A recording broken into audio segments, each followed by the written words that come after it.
Bună, dragii mei, bine ați venit la previziunile voastre pentru energia lunii septembrie. Acestea se aplică tuturor celor care au soarele, luna și ascendentul în Fecioară. Să vedem așadar despre ce este vorba. Pe 3 septembrie, Venus, planeta iubirii și a banilor, își reia mersul direct în Leu, în casa voastră a 12. Casa 12 este casa în care doar noi știm lucrurile, ce se întâmplă după cortină. Este o casă spirituală și deopotrivă karmică. Este casa unde a început totul, în pântecul mamei. Este casa unde ne simțim izolați sau poate foarte puțin văzuți. Energia planetei Venus aici a stat ascunsă, mai ales în perioada de retrogradare. Leul este un semn exuberant, un semn care vrea atenție. Posibil unii dintre voi să fi resimțit în ultimele 40 de zile că nu sunteți văzuți sau iubiți, sau că voi nu contați.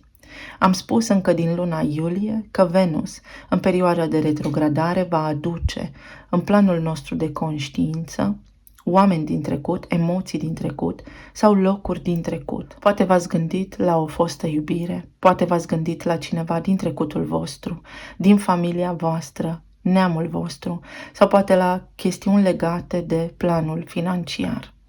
Venus aici în Leu, în perioada de retrogradare în casa 12, vorbește despre lipsa banilor, traumă pe partea financiară sau karmă legată de bani. Pentru că vorbește și despre stima de sine, aici a ieșit la suprafață programul nu merit, nu sunt suficient de bun.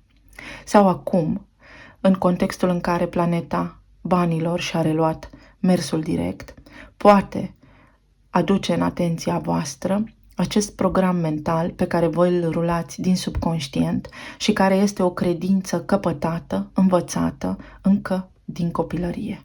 Tot aici, Venus vă poate aduce conștientizarea că poate v-ați îndrăgostit de-a lungul timpului sau v-ați alocat energia și resursele financiare în direcția unor oameni care erau indisponibili emoțional sau care jucau un rol de așa natură încât voi să vă simțiți prin această interacțiune că nu meritați sau că nu sunteți iubiți sau că nu sunteți suficient de buni. Aveți acum ocazia să curățați aceste tipare și aceste credințe, întrucât sunt căpătate și nu fac parte din sufletul vostru, spiritul vostru și euul vostru autentic. Chestiunile legate de planul financiar se pot acum debloca, însă voi aveți nevoie să vă faceți vocea auzită și prezența simțită cu mai mult curaj. Leul vorbește despre copii, creativitate, pasiune, iubire, romanță, risc a fi îndrăgostit, dar și despre modul nostru copilăros de a ne purta. Tot aici puteți avea acum o reluare a conexiunii cu copiii sau poate o îmbunătățire a relațiilor cu aceștia. Dacă voi sunteți copiii părinților voștri încă, puteți resimți o îmbunătățire a relației cu părinții voștri. Puteți aduce vindecare și iertare în viața voastră pentru a lăsa în urmă lucrurile care v-au tras în jos până acum și care v-au încurcat viața și sufletul. Mai departe, pe 4 septembrie, Jupiter, planeta abundenței și a înțelepciunii, intră în retrogradare în semnul Taurului din casa voastră a noua. Casa a noua este casa credinței, casa studiilor înalte, casa înțelepciunii, casa interacțiunii dintre noi și alte meleaguri, respectiv străinătatea, a drumurilor pe distanțe lungi sau interacțiunea dintre noi și oameni care nu aparțin acestor locuri. Este casa care are legătură și cu legea, dar și cu a mă face auzit, a publica lucruri. Este casa unde ne transformăm din student în profesor și invers. Jupiter, într-o perioadă de retrogradare aici, întrucât este o energie spirituală, aprinde reflectorul pe credința voastră, pe lucrurile pe care până acum le credeați, pe modul în care abordați viața sau pe ideea de a nu fi acolo unde vă este vouă cel mai potrivit. Dacă cumva locuiți în străinătate, Jupiter acum vă arată că poate nu este locul potrivit pentru voi, pentru că nu aveți acces la abundența care v-ar fi mai potrivită pe meleagurile voastre natale. Sau poate acum luați decizia să vă relocați într-o altă țară pentru că în țara voastră simțiți acest lucru. Jupiter aici vă dă acum prilejul să studiați mai mult, să accesați un nivel de conștiință mai înalt, să vă treziți spiritual și să vă treziți la realitate, să ieșiți dintr-o stare de visare care nu vă aparține. Și acest lucru va fi susținut și de luna nouă din Fecioară, pe 14 septembrie, din casa întâi, voi. Casa întâi vorbește despre mine, tu. Cine ești tu? Cum te văd ceilalți? Ce ai tu de făcut în această viață? Cum te percep ceilalți?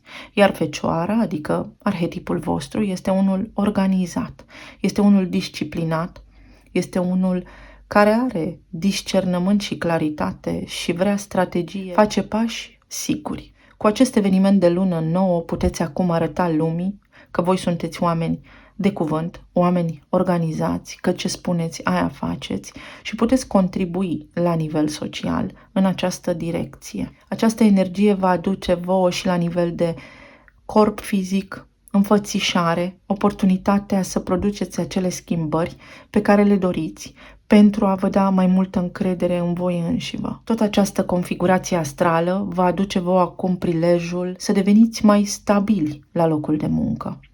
Este o ocazie bună să vă îngrijiți corpul și să vă ocupați de sănătatea voastră sau să atrageți în viața voastră mentori, oameni care să vă fie de ajutor și să vă țină de mână în evoluție și să vă fie alături. La o zi după, pe 15 septembrie, Mercur își reia mersul direct, tot aici în casa întâi, în Fecioară, și dintr-o dată ceea ce spuneți voi devine mai clar sau vedeți lumea cu mai multă claritate.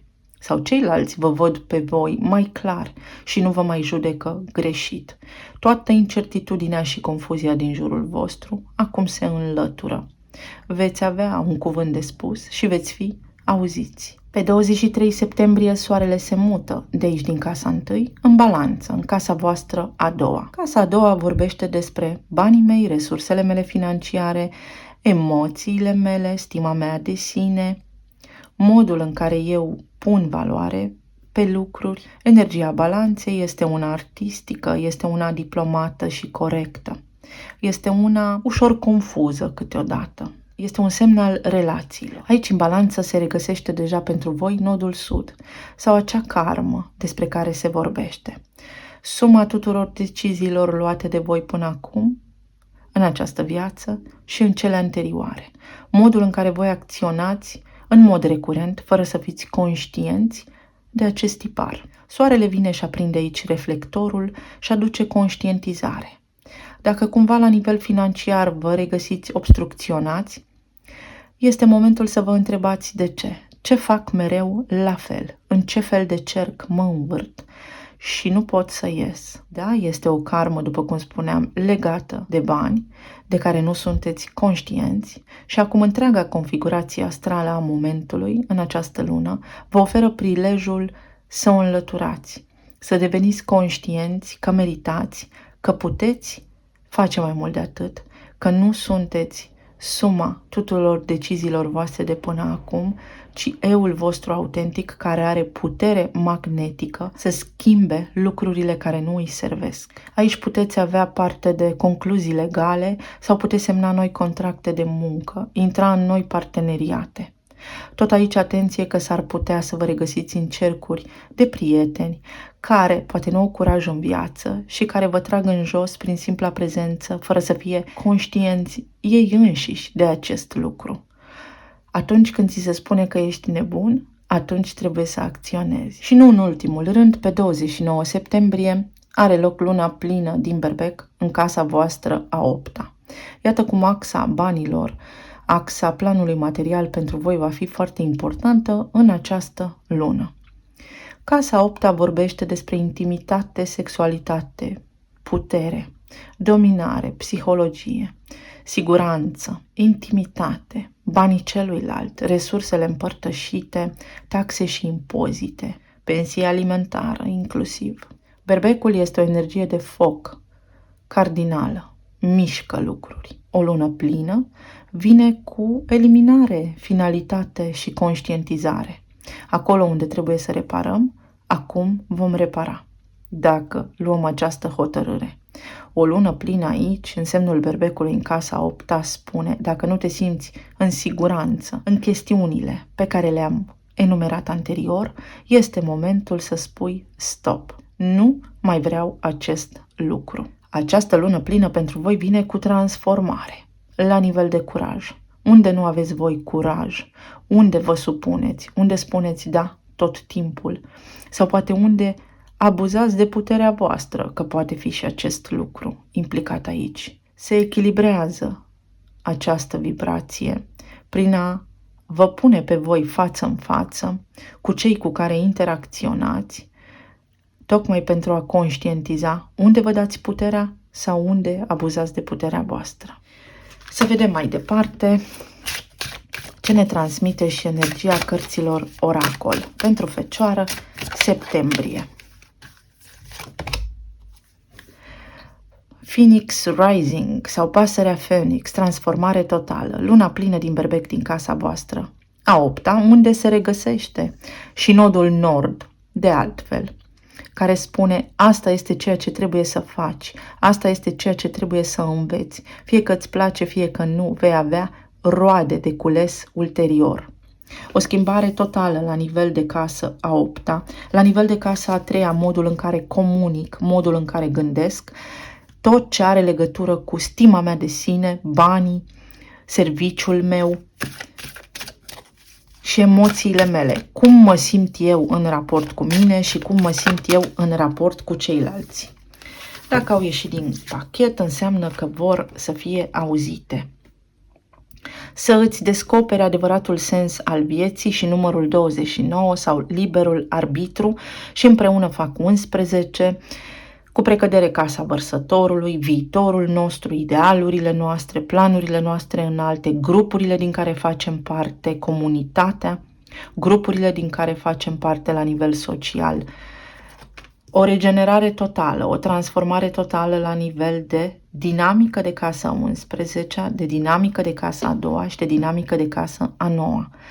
Ce cred eu despre banii mei, cum îi câștig, dar și despre credința mea. Întreaga voastră credință va fi zguduită pentru ca voi să intrați pe linia de destin potrivită vouă și să ajungeți să vă îndepliniți menirea sufletului vostru. Și aici avem casa a 7-a, numărul 7, faetonul și mândria. Atenție la ego, atenție la mândrie, atenție la lucrurile pe care le credeți și acolo unde poate exercitați putere și sunteți încăpățânați sau aveți o ușoară rigiditate în a face lucrurile tocmai pentru că voi credeți că este mai bine așa. Jupiter ne spune să vedem imaginea de ansamblu și să nu tragem concluziile pripite pentru că nu avem acces să vedem întregul tablou. Despre asta este vorba aici, modul și momentul în care voi vă transformați din profesor în student. Să învățați lucruri noi pentru că asta vă asigură vouă un trai mai bun, o viață mai bună. Și alchimie.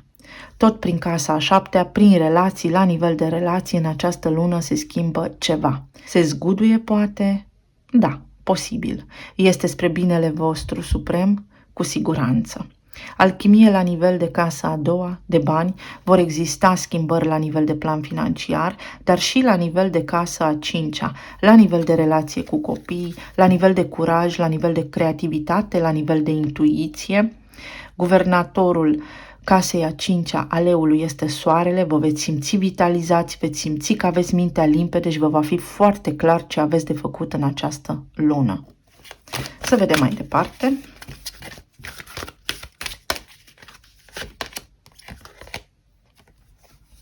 Construim blocuri. Această carte face analogie la faptul că prin cunoaștere urcăm în conștiință. Cunoașterea este putere și numărul 28 sau axa planului fizic-metafizic care va fi activată pentru voi. Prin cunoaștere, prin credință, prin informații veți fi foarte puternici în această lună. Fie că veți încerca să aplicați pentru o nouă poziție la serviciul vostru, Fie că vorbim despre un moment din viața voastră în care ceea ce știți voi va fi foarte valoros, această lună vă dă prilejul să vă simțiți puternici și să vă ridicați stima de sine. Să vedem, la nivel de plan financiar, plan emoțional și relații. Relații, Fecioară, septembrie, plan financiar și emoțional.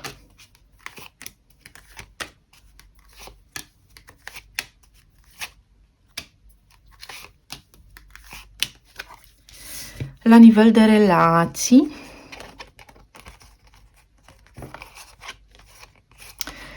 ce interesantă energie! La nivel de relații, exact cum spuneam, informația este putere, cunoașterea este putere.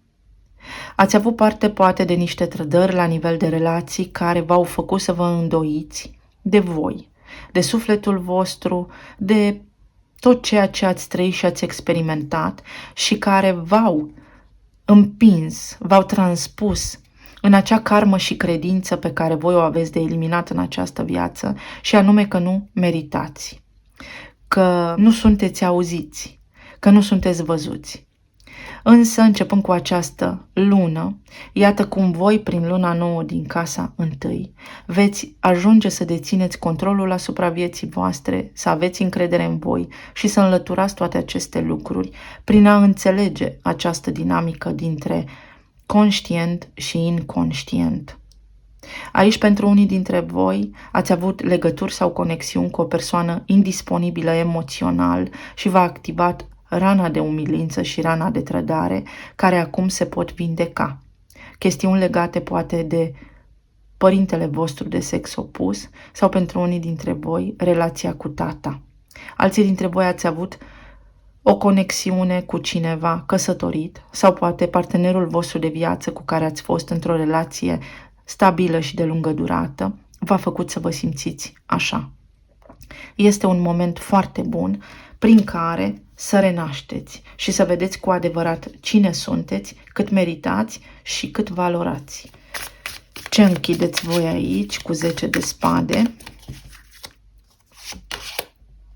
2 de spade. Teama, convingerea că sunt așa cum cel de lângă mine îmi spune, sau în sfârșit îmi dau seama că ce spun ceilalți despre mine nu este adevărat și nu las să mă mai afecteze aceste lucruri. 9 de spade. Karma și pajul de bâte. Iată cum, exact ce am spus, asta se întâmplă. Eliminați această karma. Este energia arcanei judecata aici. Puteți relua conexiunea cu cineva sau în sfârșit sunteți auziți, exact cum am spus. Și acest lucru va conta pentru că voi veți face posibile toate lucrurile pe care le-am enumerat anterior. Este un moment în care să vă accesați puterea și să înlăturați convingerea că sunteți așa cum ceilalți spun. Pentru alții dintre voi, poate veni din trecutul vostru cineva cu care ați avut o relație care v-a consumat în primă fază, care acum este mult mai bine construită energetic, v-ați învățat amândoi lecțiile și puteți merge mai departe împreună. Alchimie la nivel de relații. Pentru alții dintre voi aici relația cu copiii acum se poate regenera sau relația cu părinții, dacă voi sunteți copii în acest context. Ce aduce pajul de spade aici? Magicianul, puterea cuvântului vostru, puterea de a manifesta în relația voastră de iubire ceea ce vă doriți. Pentru alții dintre voi veți fi surprinși să vedeți cum cineva vă manifestă pe voi, adică cineva va apărea de nicăieri pentru că voi și ei veți fi aliniați vibrațional și această sincronicitate vă dă vouă acum ocazia și prilejul să intrați într-o relație stabilă unde există respect și reciprocitate. Iar regele de monede ce aduce aici? Sentimente de iubire ale cuiva de voi. Această carte, Cavalerul de Cupe, vorbește și despre faptul că dacă sunteți îndrăgostiți, Acum este momentul să dezvăluiți acestei persoane ce simțiți pentru ea sau pentru el, pentru că veți fi auziți și veți avea mai mult succes în manifestare.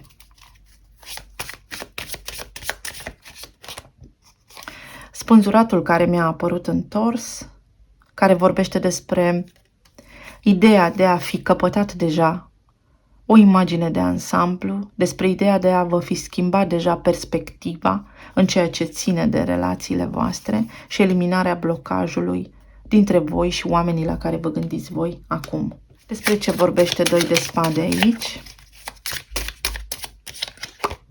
Soarele. Multă vitalitate, Venus, care acum iese din retrogradare în Leu, Soarele guvernează Leul, vă oferă vouă acum vizibilitate în ochii persoanelor la care vă gândiți. Foarte multă energie vitală, cineva nu se va mai teme să vă contacteze, cineva nu se va mai teme pentru propriile sale probleme. Această energie vine cu optimism în relații și cu manifestare, cu reciprocitate, cu reușită. Ce fel de karmă încheiați voi acum? Ce aduce judecata, cu cine vă puteți împăca? Asul de spade. Comunicare, vizibilitate, sunt auzit, sunt ascultat. Văd și prin ochiul minții lucrurile așa cum sunt ele, credință înaltă. Cineva comunică cu voi acum, cineva își dorește să își exprime sentimentele față de voi sau voi o puteți face acum cu încredere pentru că veți fi auziți. Ce ne spune magicianul aici? Regele de spade, claritate, inteligență, logică, organizare. Magicianul spune că poate ați avut de-a face cu cineva care era indisponibil emoțional, dar care își deschide sufletul față de voi. Sau poate voi ați acționat irațional anterior și în sfârșit acum vă puteți deschide sufletul pentru că vă veți simți în siguranță alături de cineva și puteți ajunge într-o relație stabilă. Ce ne spune regele de monede aici? 4 de bâte, o relație stabilă, bucurie, puteți fi invitați la un eveniment unde să cunoașteți pe cineva, vă puteți reconecta cu cineva care înainte, după cum spuneam, poate a fost căsătorit, dar acum prin energia regelui de spade aflați că este persoană singură. Și acest oracol al iubirii, ce ne spune? Relații, Fecioară, septembrie.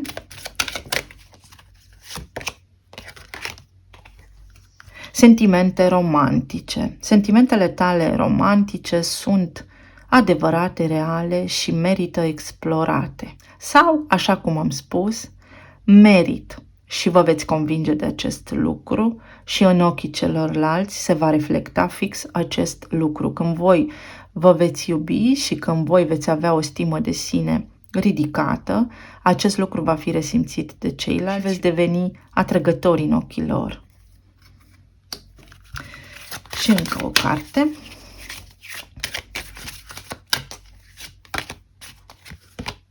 Să te eliberezi. Este timpul să îți iei înapoi controlul și puterea asupra vieții tale amoroase. Să nu mai pleci urechea la ce au spus unii și alții despre tine, pentru că unii și alții nu te cunosc pe tine cu adevărat. Este timpul să te cunoști tu pe tine, să fii eul tău autentic și să te eliberezi de prinsoarea, de blocajele pe care le-ai avut până acum sau de oamenii care te-au făcut să te simți așa, închis. La nivel de plan material avem 5 de cupe, cavalerul de cupe, magicianul și 6 de cupe. Unora dintre voi vi se îndeplinește un vis pe care îl aveți în zona aceasta a planului financiar.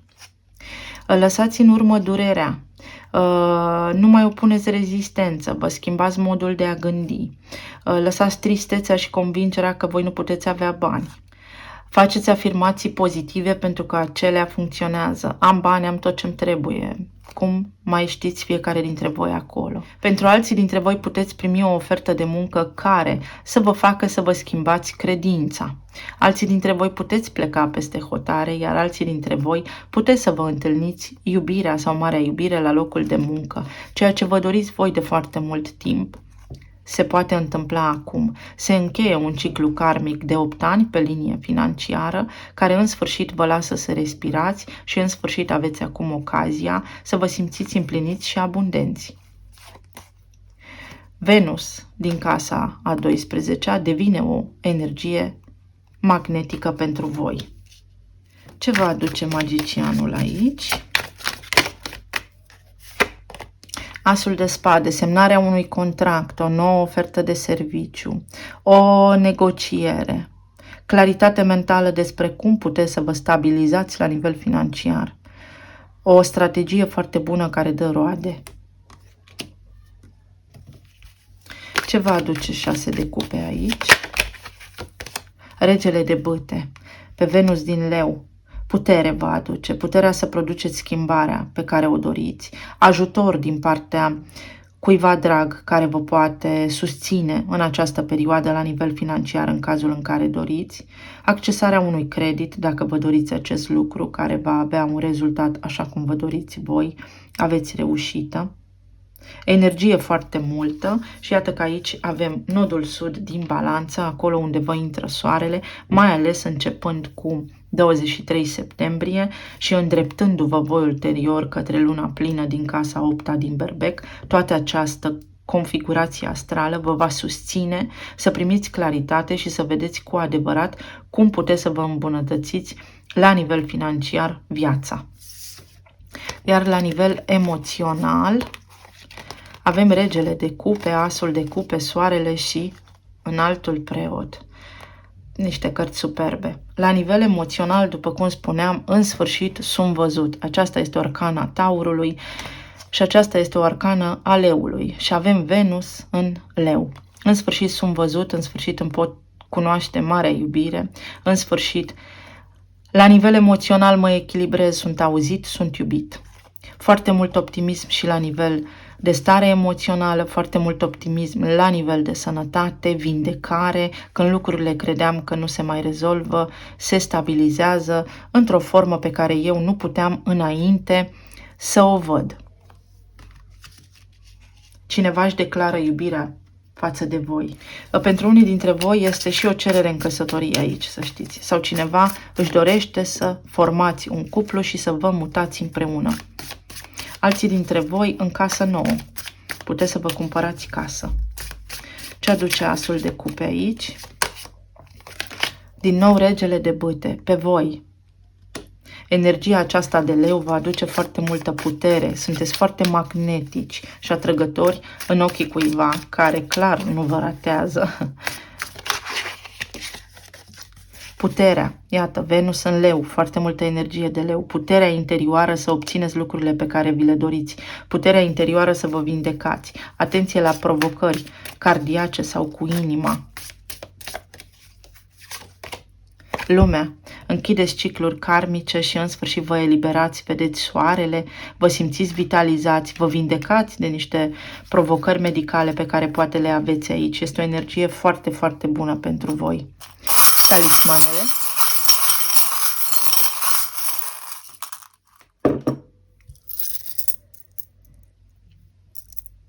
Energia peștilor din casa a 12-a vă deschide vouă orizontul acum prin Venus, să știți. Energie magnetică, deveniți conștienți de niște lucruri pe care înainte nu le puteați vedea și percepe și vă îmbunătățiți viața. La nivel de relații de iubire, lucrurile se schimbă, vedeți, intrați în reciprocitate cu cineva. Cineva își declară sentimentele pentru voi. Poate fi o relație de viitor foarte bună. Pentru alții dintre voi intrați în niște grupuri sociale care sunt foarte bune, care vă pot susține. Vă faceți planuri de viitor care sunt concrete și stabile. Luna plină din Berbec sau cineva din semnul Berbecului reprezintă o mare influență sau un mare aliat pentru voi. Sau, dacă vă place cineva din Berbec sau mai știu eu cum, încercați să intrați în contact cu această persoană sau acea lună plină din casa 8-a, din casa intimității, a sexualității, a puterii, a parteneriatelor deja făcute, a contractelor deja semnate, a resurselor împărtășite. Acum vă aduce transformare, vă transformați la nivel de plan material și fizic. Aici avem o relație puternică dintre părinți și copii. V-am spus aici că este o energie legată de copii. Copii. Karma de neam se poate stinge acum. Iată, Jupiter, care va intra în retrogradare pentru voi în casa a noua, vă oferă acum șansa să vă schimbați credința, să vă relocați din țară sau să vă găsiți iubirea, să intrați într-o conexiune spirituală foarte profundă. Îndrăgostiți, o alegere, dar și transformare la nivel de relații. Cineva vă va găsi foarte atrăgători, foarte atrăgători. Iubire este o lună a iubirii pentru voi, dar și a evoluției. Iubirea adevărată. Pentru unii dintre voi vă puteți cunoaște sufletul pereche, unii dintre voi la locul de muncă, alții dintre voi să reluați conexiunea după cum aveți voi, fiecare dintre voi, cazul concret. Atenție la acea mândrie, atenție la lucrurile pe care le făceați anterior, poate, nu știu, puneați foarte mult preț pe viața sexuală, treburi de genul acesta. Acele lucruri trebuie eliminate, trebuie o elevare a sufletului. Viața nu este doar despre sex, iubirea nu este doar despre sex. Energia voastră va fi foarte amplificată, veți simți cum să faceți lucrurile. Dacă ceva vă merge mai lent, intrați în acel ritm, în acel flux organic al vieții, pentru că ajungeți acolo unde trebuie. Nu viteza este răspunsul. O sincronicitate, o aliniere cu lucrurile pe care vi le doriți este aici. Și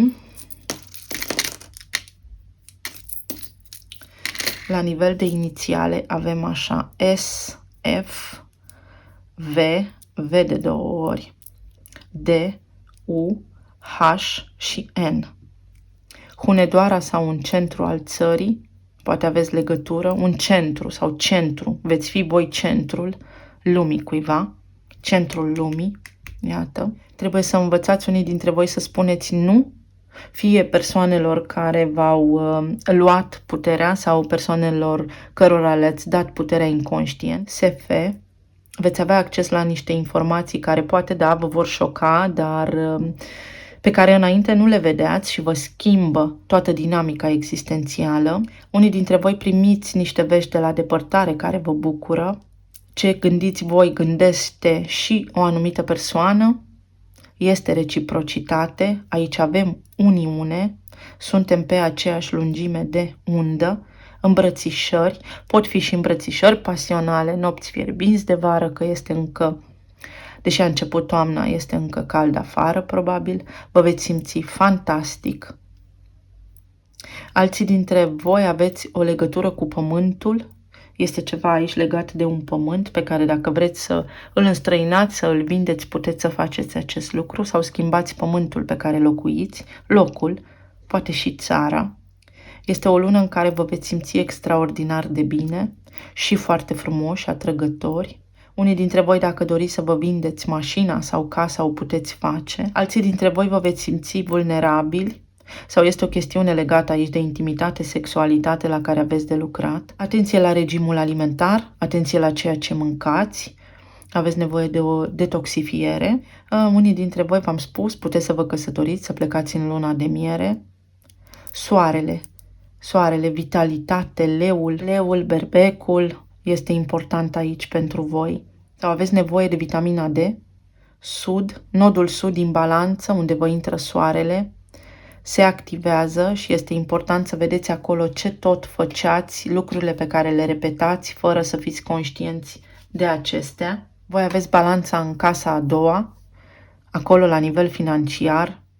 Unii dintre voi puteți să vă separați de cineva care, dacă trebuie să plece, este o persoană care nu își mai are loc în viața voastră și trebuie să vă eliberați, să deveniți conștienți că asta este ceea ce trebuie să se întâmple. Alții dintre voi schimbați fusul orar sau atenție la ciclul circadian, atenție la hormoni, atenție la glandele suprarenare și sistemul endocrin. Și cam atât, dragii mei. Eu vă doresc tuturor să aveți o lună minunată, să fiți iubiți, sănătoși și să aveți parte de mult succes și realizări. Să fiți bine! Pa, pa!